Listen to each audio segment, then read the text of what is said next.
So previous వీడియోలో మొత్తం పప్పులు ఏమేమి తీసుకున్నాను అండ్ నీట్గా వాటిని వాష్ చేసి డ్రై చేసుకోవడం అంతా చూపించేసాను కదా. సో డ్రై అయిపోయినాయి అండి, నీట్గా ఫ్రై చేసేసుకుంటున్నాను. డ్రై రోస్ట్, గీ కూడా ఏం యాడ్ చేయలేదన్నమాట. జస్ట్ ఫ్లేమ్ అనేది చాలా లోలో ఉండాలండి, సిమ్లో పెట్టుకుని మాత్రమే, మాడిపోకుండా మంచిగా ఫ్రై చేసుకోవాలి. విడిగా కూడా ఫ్రై చేసుకోవచ్చు, పప్పులు ఒక్కసారి, రైస్ ఒక్కసారి, పచ్చిశనగపప్పు ఒకసారి. సో విడిగా ఒక్కొక్కటి కూడా ఫ్రై చేసుకోవచ్చు. అన్నీ ఒకేసారి చేస్తుంటే మాడిపోతాయేమో అనుకుంటే లేదు కలిపి కూడా చేసుకోవచ్చు. గ్రౌండ్ నట్స్ అన్నీ కూడా ఫ్రై చేసుకున్నాను. నెక్స్ట్ డ్రై ఫ్రూట్స్ అనమాట.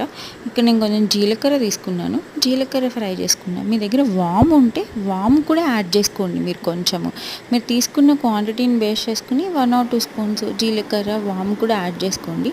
డైజెషన్ బాగుంటుంది, వాళ్ళకి అరుగుదల బాగుంటుంది అనమాట కిడ్స్కి.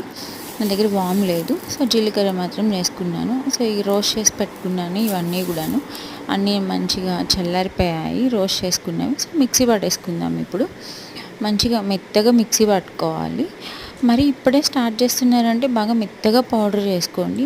లేదు కొంచెం 8th month 7th month ending అలా అంటే కనుక కొంచెం లైట్గా బరక పెట్టుకోండి. ఎక్కువ పలుకు కాకుండా లైట్గా బరకలాగా పెట్టుకోవచ్చు. సో పప్పులు అయిపోయినాయి. నెక్స్ట్ డ్రై ఫ్రూట్స్ పౌడర్ వేసుకుందాం.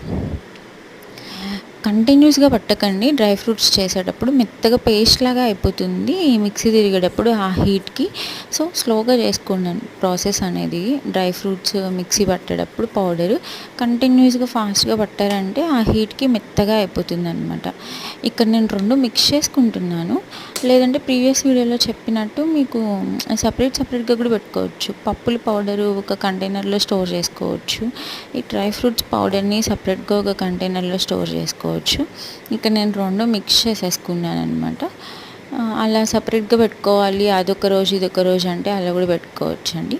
సో చాలా హెల్దీ, చాలా టేస్ట్గా ఉంటుంది. ఈ డ్రై ఫ్రూట్స్ యాడ్ చేయడం వల్ల టేస్ట్ ఉంటుంది అండ్ గ్రౌండ్ నట్స్ వల్ల కూడా టేస్ట్ బాగుంటుంది.